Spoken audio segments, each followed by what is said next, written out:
चींटी और कबूतर की कहानी। पंचतंत्र की कहानी। प्यासी चींटी और कबूतर पंचतंत्रा की कहानी। एंट एंड डव। एक समय की बात है, गर्मियों के दिनों में एक चींटी बहुत प्यासी थी और वो अपनी प्यास बुझाने के लिए पानी की तलाश कर रही थी।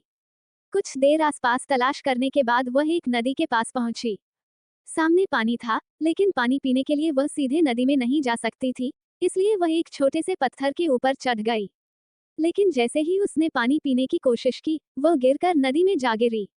उसी नदी के किनारे एक पेड़ था, जिसकी टहनी पर एक कबूतर बैठा था। उसने चींटी को पानी में गिरते हुए देख लिया। कबूतर को उस पर तरस आया और उसने चींटी को बचाने की कोशिश की। कबूतर ने तेजी से पेड़ से एक पत्ता तोड़कर नदी में संघर्ष कर रही चींटी के पास फेंक दिया। चींटी उस पत्ते के पास पहुंची और उस पत्ते में चढ़ गई। थोड़ी देर बाद पत्ता तैरता हुआ नदी किनारे सूखे आ गया। चींटी ने पत्ते में से छलांग लगाई और नीचे उतर गई। चींटी ने पेड़ की तरफ देखा और कबूतर को उसकी जान बचाने के लिए धन्यवाद किया। दोस्तों, वीडियो पसंद आ रहा है तो प्लीज चैनल को सब्सक्राइब कर दो।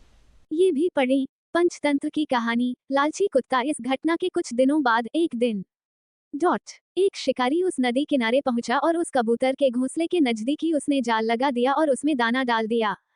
वह थोड़ी ही दूर जाकर छुप गया और उम्मीद करने लगा कि वो कबूतर को पकड़ लेगा।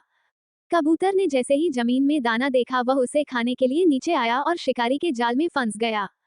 वो चींटी वहीं पास में थी और उसने कबूतर को जाल में फंसा हुआ देख लिया। कबूतर उस जाल में से निकलने में असमर्थ था। शिकारी ने कबूतर का जाल पकड़ा और चलने लगा। तभी चींटी ने कबूतर की जान बचाने की सोची और उसने तेजी से जाकर शिकारी के पैर में जोर से काट लिया।